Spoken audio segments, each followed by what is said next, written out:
¿quién soy yo? Gloria al Señor.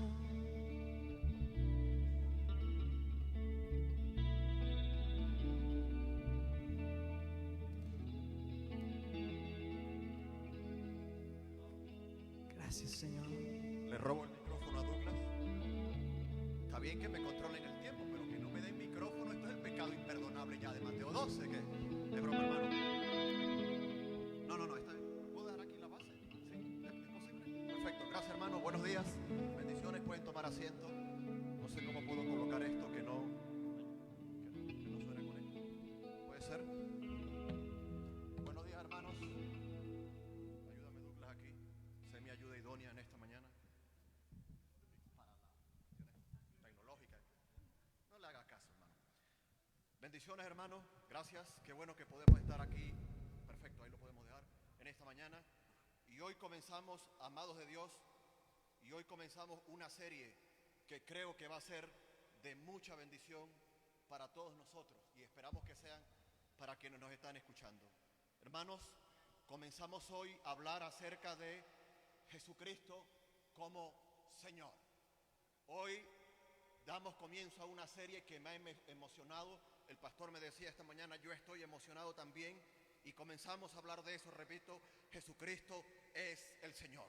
Jesucristo es el Señor. Abra su Biblia, por favor, en Mateo capítulo 7. Abra su Biblia en Mateo capítulo 7. Y es claro que a la hora de hablar de Jesús como Señor, puede venir a nuestra mente ese himno tan precioso en Filipenses 2, que culmina en el versículo 11, decretando, declarando, levantando en alto que un día toda rodilla se doblará, que un día toda lengua confesará que Jesucristo es el Señor. Pero ese pasaje quiero dejarlo para los que continuarán después de mí más adelante, Dios mediante. Pero puede ser el texto lema, puede ser el texto base.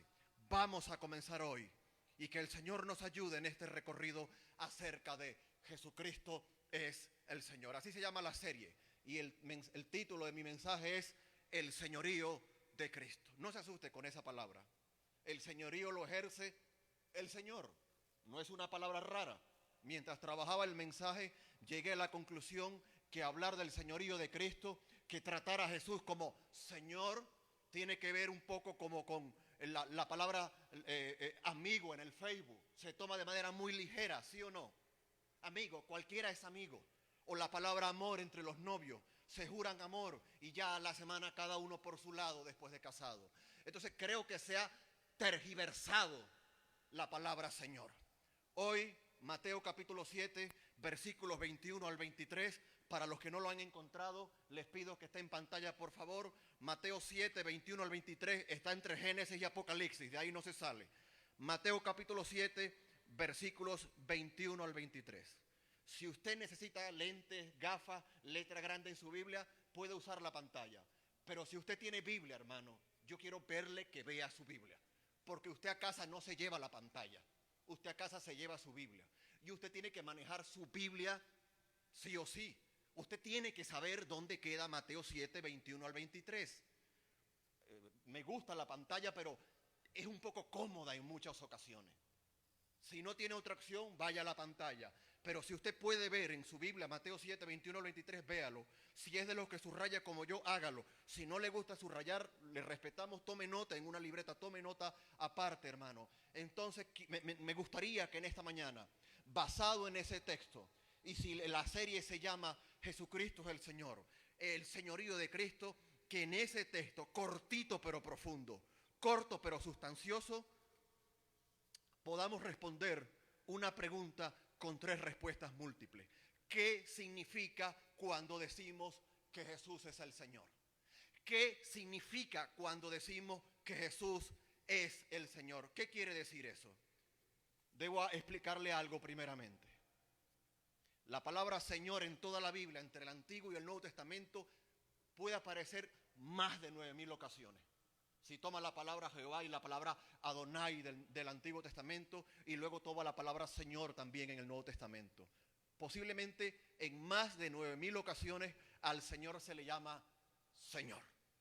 De tal manera que es importante. Entonces, antes de hablar del señorío de Cristo, de Jesucristo como Señor, yo le quiero dar una definición breve de lo que significa la palabra Señor en la Biblia. Recuerda cuando Tomás dijo en el Evangelio, ¿qué dijo? Ayúdeme que estamos en vivo. Señor mío y Dios mío. Recuerda cuando otros escritores se han referido al Señor como Señor. No lo quiero enredar en cuestiones del lenguaje, pero es necesario. La palabra griega que se utiliza allí, y seguramente la he escuchado en algún momento, es la palabra griega kurios. Y en el español nuestro, nuestra pronunciación sonaría como Kyrios. Estoy seguro que más de uno ha escuchado esa palabra. ¿Por qué le quiero decir eso? Porque es la palabra que se utiliza aquí en este pasaje y casi en todo el Nuevo Testamento. Hay otra palabra para ello. Y le digo rápido porque después le voy a preguntar lo que significa la palabra kurios o kyrios en la Biblia. Significa el que ejerce potestad, el que tiene posesión, el que tiene autoridad y supremacía, el que se enseñorea de otro, el que tiene majestad, el controlador, el dueño, el amo, el señor, el rey, el gobernante. Significa a quien otro se somete, significa aquel que ejerce el señorío. ¿Le quedó claro? Por eso le decía hace algunos minutos, hace algunos instantes, que es una palabra que creo que se ha degradado en nuestro continente, en nuestro contexto hispano. ¿Recuerdan cuando nos llamaba papá y mamá? ¿Qué decíamos? Señor, señora, los que son de México, mande una actitud de respeto, de reverencia, de honor. Pero también lo usamos de una manera despectiva. ¿Y quién te dijo eso? El señor ese. Dile a aquel señor qué tal. Y no tiene nada que ver con el contexto de señor de la Biblia. Si a usted le queda claro, y si usted investiga un poco, y quiere investigar en el diccionario griego, pues apunte la palabra 2962, curio, el que tiene supremacía, autoridad, potestad, posesión, el gobernante, el rey, el dueño, el amo. En líneas generales se refiere al grado más alto en el ejército, una especie de comandante general, donde el que tiene el grado más bajo en el ejército, el súbdito, le obedece. Así que la próxima vez que digamos Jesús es el Señor, ya usted podrá entender la carga que tiene esa palabra, ¿sí o no? No es un juego, hermano. No es el compadre de turno. No es con el que juego soccer. No es con el que juego béisbol. Jesús es el Señor. Y se cierra la discusión. Mateo 7, versículo 21 al 23 dice, no tenemos traducción hoy, today, no need translation. Mi nivel de inglés es cada día impresionante. No todo el que me dice, Señor, Señor, versículo 21, entrará en el reino de los cielos, sino el que hace la voluntad de mi Padre que está en los cielos. Versículo 22, muchos me dirán en aquel día, ¿qué dirán? Señor, Señor, no profetizamos en tu nombre, y en tu nombre echamos fuera demonios, y en tu nombre hicimos muchos milagros, y entonces les declararé, ¿quién? El Señor. Nunca os conocí, apartados de mí, hacedores de maldad. Hoy nos encontramos frente a un texto profundo, hermano. Posiblemente uno de los 4 versículos más duros de todo el Nuevo Testamento. Junto con Apocalipsis 20:15, lo recuerda, y el que no se halló inscrito en el libro de la vida fue lanzado al lago de fuego y azufre. Junto con 2 versículos en Mateo 25, e irán estos al castigo eterno, y estos a la vida eterna, y esto lo recuerda al castigo eterno. Junto con otro versículo en Mateo 25, donde el Señor le dice, malditos al fuego eterno, preparado para el diablo y sus ángeles. Así que posiblemente Mateo 7, versículos 21 al 23, sea uno de esos textos duros, pero preciosos en plenitud, preciosos en profundidad. Y si usted lo entiende en esta mañana, con la ayuda del Espíritu Santo, se va a ir a casa con la claridad de lo que significa que Jesús es el Señor. Amén. Jesús es el Señor. En primer lugar, ¿qué queremos decir? ¿Qué significa? Dije que iba a ser una respuesta triple. ¿Qué significa cuando decimos o cuando la Biblia dice que Jesús es el Señor? Hay 3 versículos y en cada versículo daremos una respuesta. Versículo 21, ahí está la primera respuesta. Significa, para los que apuntan, si usted está prestando atención, hágalo, hermano, y de corazón deseo que este texto le quede grabado, hermano, porque tiene que ver nada más y nada menos con el destino eterno. No podemos tratar a Jesús como cualquier cosa o cualquier persona. Tratarlo como Señor, menos que Señor, es estar nuestra alma perdida. Muchos le tratan como el milagrero de turno. Muchos le tratan como el que puede resolver los problemas del matrimonio, proveer un trabajo, cuidar a mis hijos. Y Él puede hacer eso. Pero Él es por encima de todas las cosas, ¿qué?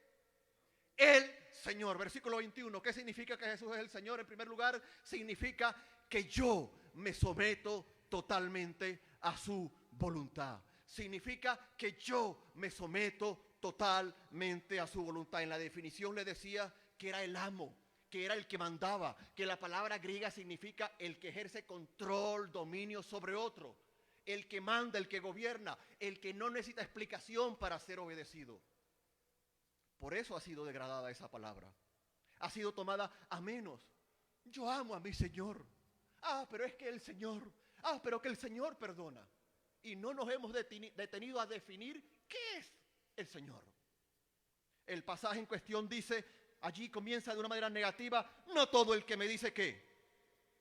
Curios, Señor, Señor, entrará en el reino de los cielos. Y ahora da la parte positiva del texto, sino el que hace qué. La voluntad de mi Padre que está en los cielos. Ese es el primer planteamiento de esta mañana. Esa es la primera respuesta de esta mañana a esa pregunta. Cuando usted y yo decimos, cuando usted y yo pronunciamos, alabamos, cantamos que Jesús es el Señor, estamos diciendo, Señor, a ti yo me someto totalmente. ¿Es ese su pensar? ¿Es ese mi pensar? ¿Es ese el pensar, estimado, su pensar, estimado oyente? ¿O viene a Jesús por un momento particular? ¿O viene Jesús como el que viene a los bomberos para que apaguen un fuego y ya se le olvidó? Ese no es el concepto bíblico de Señor. La última parte del versículo, después que el Señor explica que habrán religiosos, que habrá algunos que pronunciarán su nombre, que habrá algunos incluso con la doctrina correcta, le dirán delante de su presencia, Señor, Señor, pero el Señor dice, no todos ellos. No todos los que me llaman de esta manera, no todos los que pronuncian mi nombre en 2 ocasiones, que significaba para los antiguos una relación, un respeto, honor. Él dice, sino el que hace la voluntad de mi Padre que está en los cielos. Recuerda lo que dice el Evangelio de Juan, capítulo 13, si me amáis, versículo 15, ¿qué sucede? Guardad mis mandamientos. Si me amáis, guardad mis mandamientos. Si me amáis, guardad mis mandamientos. Porque el curios, porque el rey, porque el Señor es digno de ser ¿qué? Obedecido. Primero obedecido, después alabado. Hoy lo hacemos al revés, alabamos y después, primero obedecido. Y Él dice, sino el que hace la voluntad de mi Padre que está ¿dónde? En los cielos. Saqué una expresión clave de cada versículo, creo que ahí la expresión clave, apúntela, es, hace la voluntad de mi Padre. Hace la voluntad de mi Padre. Es obvio que delante del Señor llegó un grupo de autoengañados. Es obvio que delante del Señor llegó un grupo de religiosos. Es obvio que delante del Señor llegó un grupo que pronunciaban su nombre, que eran muy religiosos en la tierra, pero que vivían apartados del Señor. ¿Recuerda lo que dice el Evangelio de Lucas capítulo 6? ¿Por qué me llamáis Señor, Señor? ¿Y qué? ¿Quién lo recuerda? Y no hacéis ¿qué? Lo que yo digo. Así que, hermano, una respuesta triple. ¿Qué significa que Jesús es el Señor? ¿Qué significa cuando nos adentramos en el mundo del señorío de Cristo? Número 1, y vea que intencionalmente coloqué pronombres personales en las 3 respuestas. Yo me someto totalmente a su voluntad. Yo me someto totalmente a su voluntad. No es el que habla mucho, no es el que predica en Activachur, no es el gran religioso. El Señor da un golpe en la mesa. Nadie puede decir el día del juicio que no fue explicado. Nadie puede decir frente al Señor que no lo sabía. Y Él de manera categórica dice, el que hace ¿qué? La voluntad de mi Padre que está en los cielos. No hay discusión.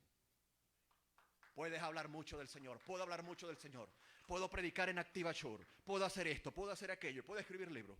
El que hace la voluntad de mi Padre que está en los cielos. ¿Cuántas respuestas dije que iba a dar? 3 a una misma pregunta. ¿Qué significa que Jesús es el Señor? Número 2, versículo 22. Muchos me dirán en aquel día, prepárese que este versículo no tiene desperdicio. Muchos me dirán en aquel día, ¿qué le dirán?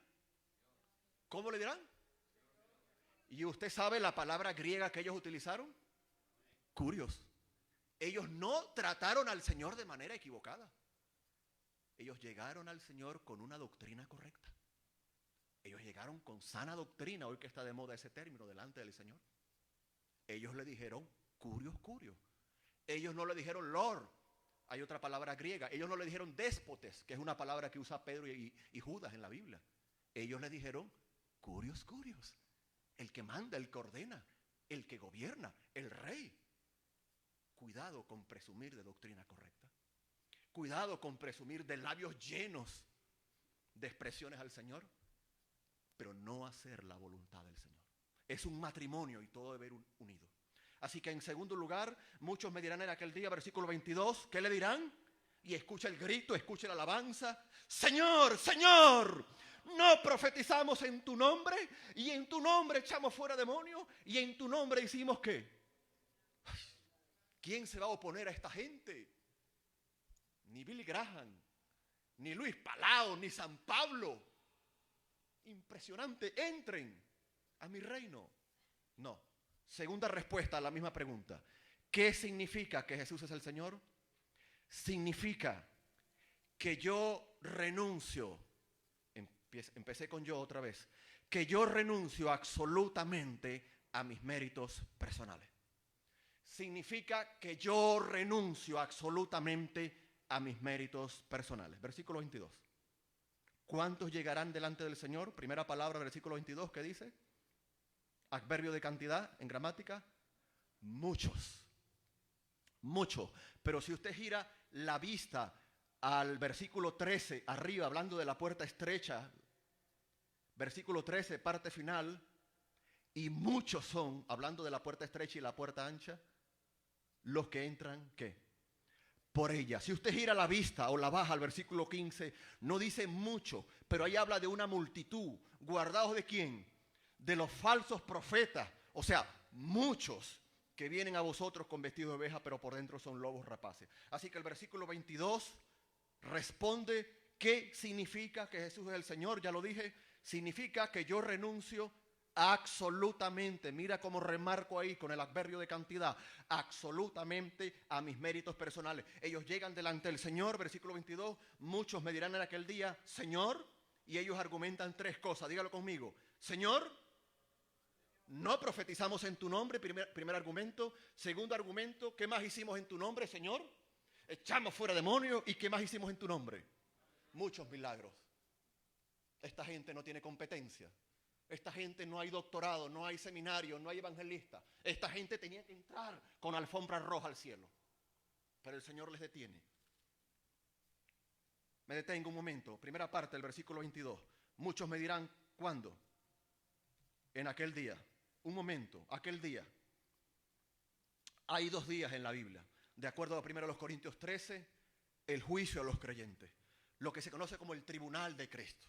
Y los estudiosos concuerdan que será un juicio privado de los creyentes. O sea, partimos de aquí con Cristo, nos presentamos delante de Él, somos evaluados, dice la Biblia, nuestras obras son evaluadas no para salvación, sino para recompensa, somos evaluados y la entrada al cielo. No está en juego la salvación. Pero de acuerdo a Apocalipsis 20, y este es el tribunal de Cristo, aquí en 1 Corintios 3, y de acuerdo a Apocalipsis 20, tenemos el juicio del gran trono blanco, que es donde llegarán los no creyentes, y es esta escena la que está aquí, no para recibir recompensa, porque no la tienen, sino para recibir el veredicto de sus malas obras, y ahí es donde dice Apocalipsis 20:15, que son arrojados al lago de fuego y azufre. Y esta es la escena. Aquel día se refiere a ese momento. Dejo eso claro, ¿por qué, hermano? Porque es obvio que los creyentes no pasamos, según Apocalipsis, por el juicio del gran trono blanco.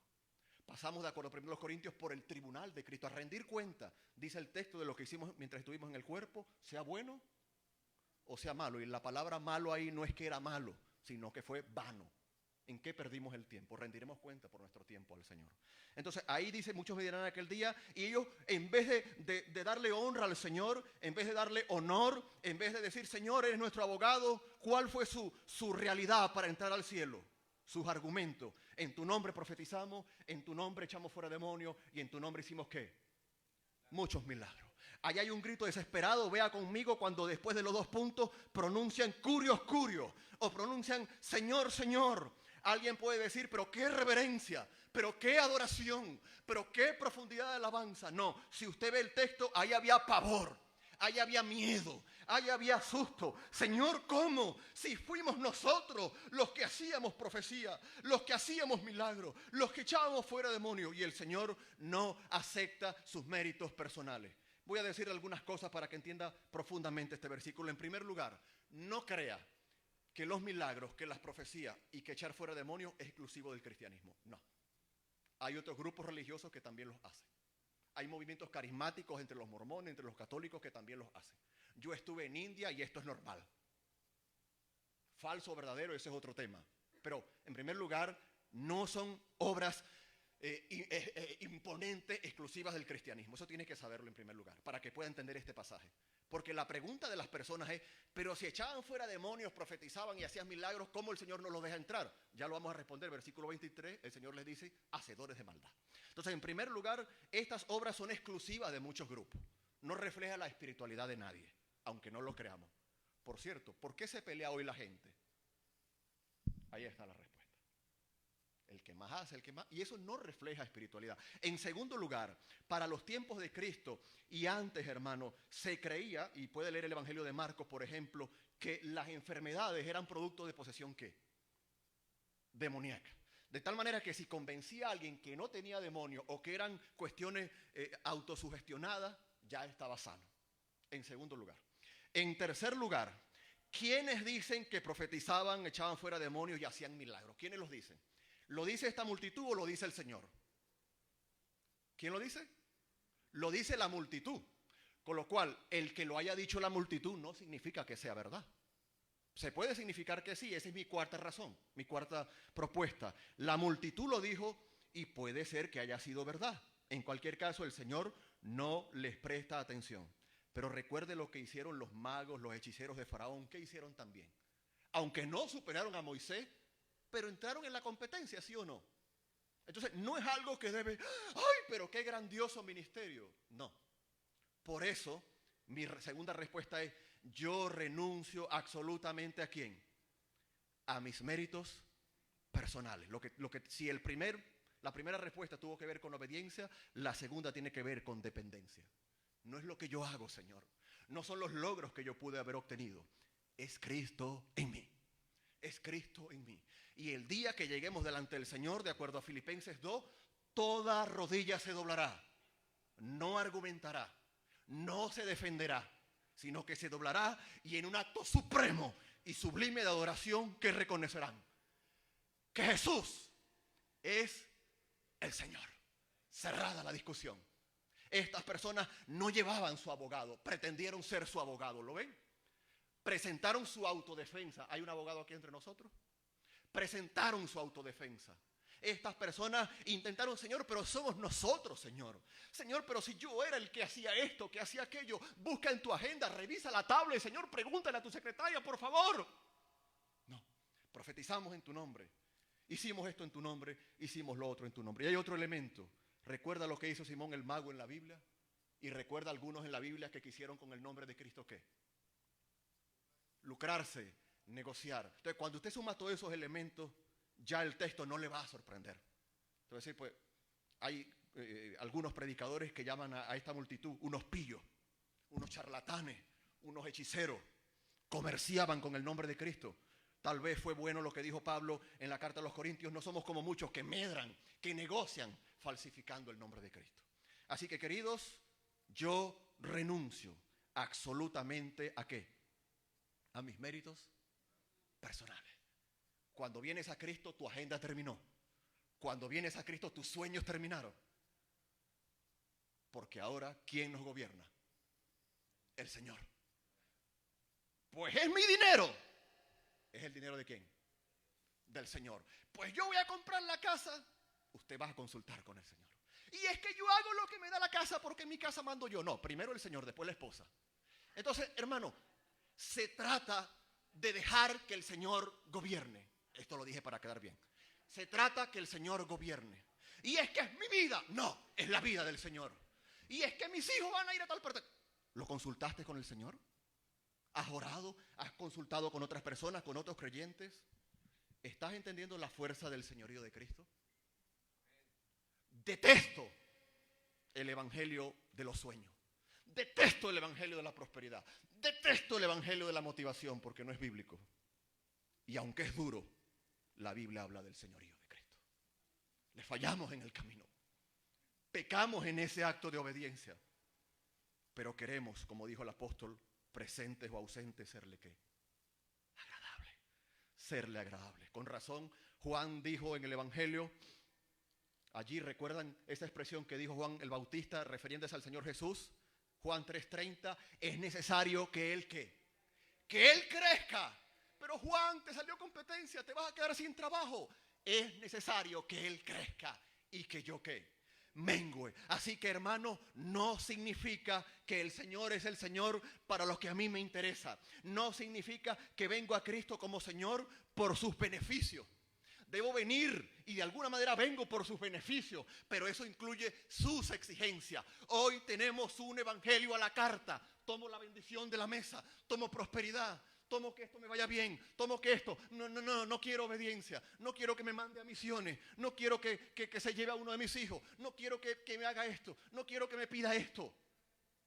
Renunciemos al evangelio a la carta porque deshonra a nuestro Señor. Allí, frente a esa gran multitud, el día final no hicieron, descubre el Señor, su voluntad, y lo que hicieron, lo hicieron por sus méritos personales. Aunque negociando como chantaje, haciendo trueque, lo hicieron en el nombre del Señor Jesús, pero su corazón estaba lejos del Señor. Profetizamos, echamos, hicimos. Y el Señor le dice que no, eso no cuenta. Tercera respuesta, versículo 23. Tercera respuesta, versículo 23. Hemos dicho en la primera, ¿qué cosa? Yo me someto totalmente a su voluntad. Ahí está la clave, hace la voluntad de mi Padre. En segundo lugar, segunda respuesta, ¿cuál es? Yo renuncio absolutamente a mis pecados, a mis méritos personales. Y la clave ahí es profetizamos, echamos, hicimos. ¿Quién? Nosotros. No le hablaron de la obra en la cruz. No le hablaron de los méritos del Señor. Y tercera respuesta a una misma pregunta, versículo 23, es que yo, y las tres intencionalmente en primera persona, yo muero completamente a mis pecados. Versículo 23. El versículo 1 de los más duros del Nuevo Testamento o de toda la Biblia. Y entonces les declararé a este grupo que echó fuera demonios, a este grupo que aparentemente, insisto, ellos lo dijeron, o lo hicieron, o no lo hicieron, o lo hicieron con malas intenciones, o lo hicieron con chantaje, o era algo normal, lo que sea, tiene respuestas para todo. Pero el Señor dice, y entonces les declararé a esa multitud, a esos que no hicieron la voluntad de Dios, a esos que presumían de sus logros, ¿qué les declararé? Palabras tristes. Nunca os conocí. Apartaos de mí, ¿quiénes?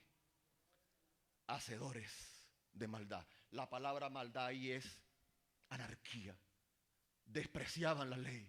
Se parece mucho a Mateo 25:41 cuando el Señor dice, malditos al fuego eterno. Palabras duras, hermano, pero que tienen que llevarnos a reflexionar a cada uno de nosotros si realmente vivimos en el señorío de Cristo. Si realmente Él es nuestro Señor.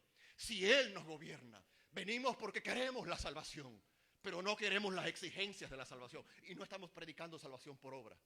Creo que Efesios 2 del 8 al 10 le va a decir que somos salvos por gracia y no por obra, pero para andar en las obras que Él preparó de antemano. Cuidado, el orden es somos salvos y obedecemos. No es que obedecemos para ser salvos, ninguno lo lograríamos. Y estas personas delante del Señor vivieron como les dio la gana. Presentes o ausentes, serle agradable.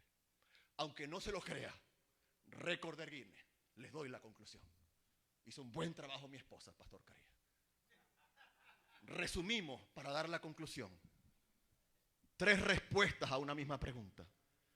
Si decimos que Jesús es el Señor, si decimos y hablamos y comenzamos a hablar en esta mañana del señorío de Cristo, hemos respondido una pregunta. ¿Recuerda la pregunta? Esto es muy importante. ¿Recuerda la pregunta que hemos hecho? Que la recuerda. Si no la recuerda, repito el mensaje. Así que más vale que la recuerde. ¿Qué significa que Jesús es el Señor? 3 respuestas, ayúdeme.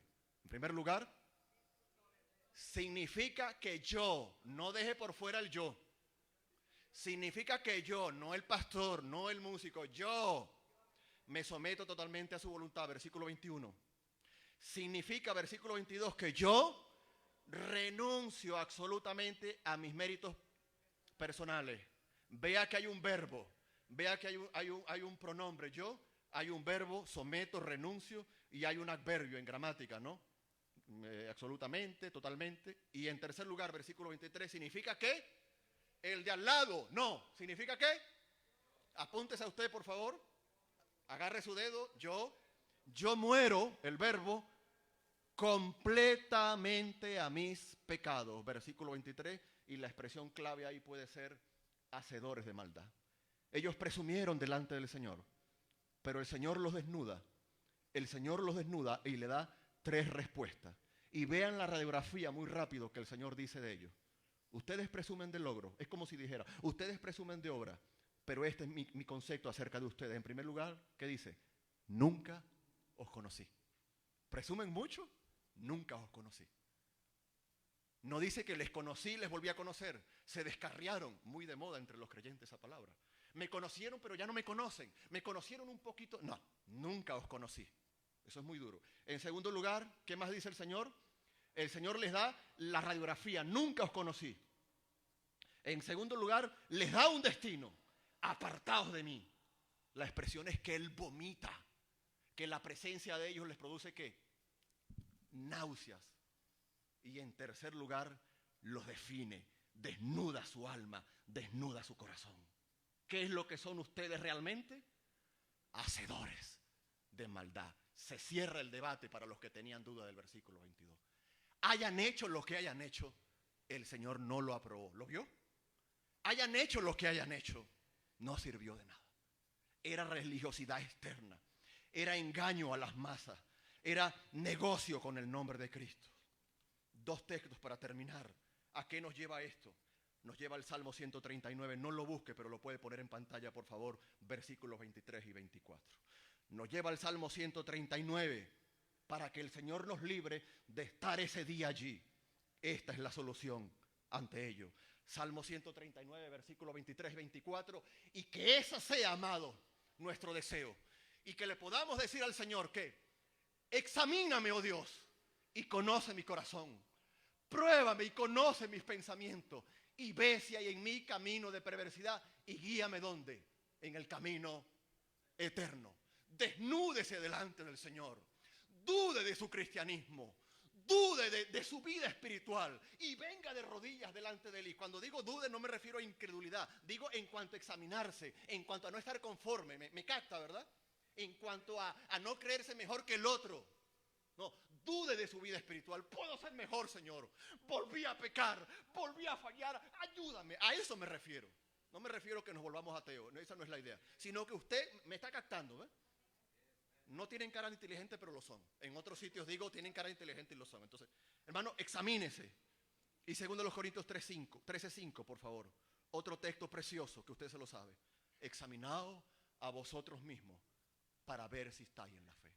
Segundo los Corintios 13:5. Examinaos, vea con atención, hermano. Cuando salgan esta mañana de aquí, usted tiene que salir a examinarse. Si no lo ha hecho ya. Examinaos a vosotros mismos, dice el escritor, a ver si estáis en la fe. Probaos a vosotros mismos. Ahora, vea la conclusión.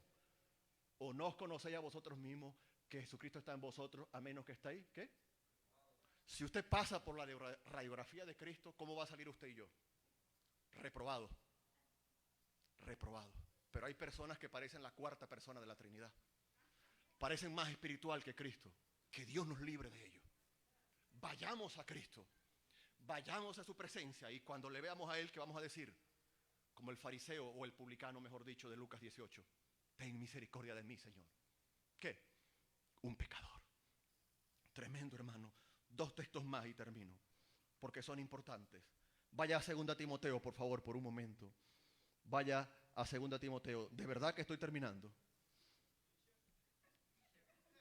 Están asustados, ¿no? Sí, vamos a participar de la cena del Señor. Hermano, es que ni micrófono me dieron. Me hubieran dicho que no predicara. Ni micrófono me dieron. Yo perdono, pero no olvido. Sí, y el apóstol Y el apóstol dijo allí en la carta a Timoteo, ¿no dije la cita? Segunda Timoteo, creo que es 2:19, dice, pero el fundamento, este versículo me consuela, pero el fundamento de Dios está firme, teniendo este sello. Si lo puede poner en pantalla, precioso. Gracias, hermana. ¿Qué dice? Conoce el Señor a los que son suyos. No presuma, no levante una bandera. Yo, milagro, yo prediqué en Activa Chur. Y en Activa Chur, dirá el Señor. Y en Activa Chur. Y no pudo ser en otra que. Y él dice, pero el fundamento de Dios está firme, teniendo este sello. ¿Cuál? Conoce el Señor a los que son suyos. ¿No te emociona eso? ¿No te da confianza? No hay que presumir, no hay que gritar. Y aparte esa iniquidad. Qué bonito, Él sabe que pecamos. Él sabe que en esa carrera le fallamos.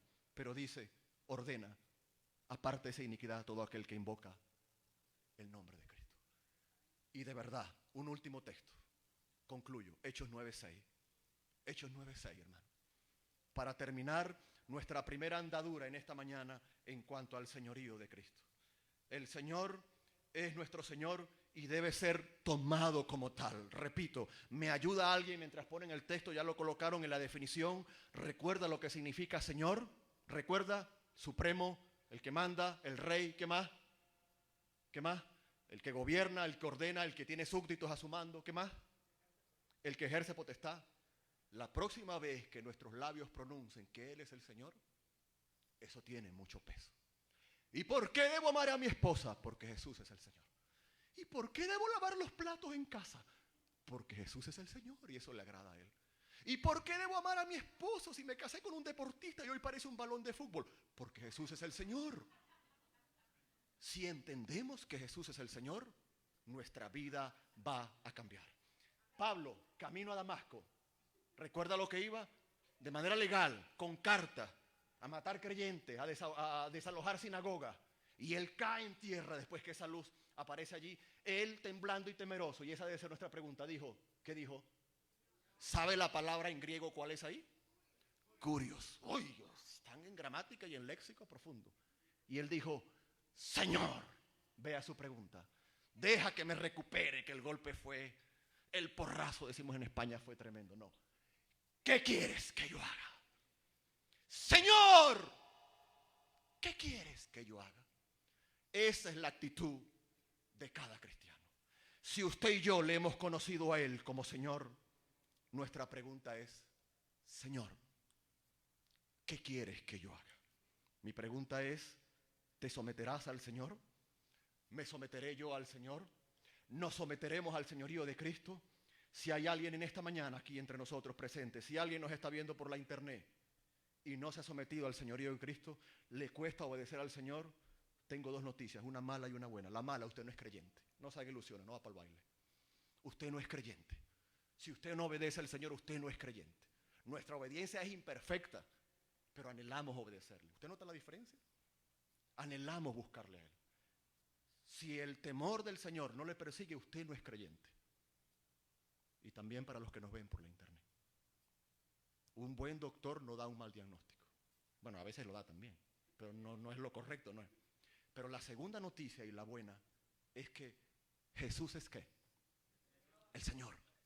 Y hoy quiere ser su Señor. Y hoy quiere ser tu Señor. Y que Él nos ayude para que sea nuestro Señor. Padre, en el nombre de Jesús, ayúdenos para que Jesús sea siempre nuestro Señor. Perdona mis pecados. Yo quiero hacer tu voluntad. Yo quiero morir a mis méritos personales. Y yo quiero morir a todo tipo de pecado. Y el mismo deseo pedimos para quienes nos ven por la internet. Ayúdanos a proclamar con nuestra voz y con nuestros labios por siempre que Jesús, dígalo iglesia, es el Señor.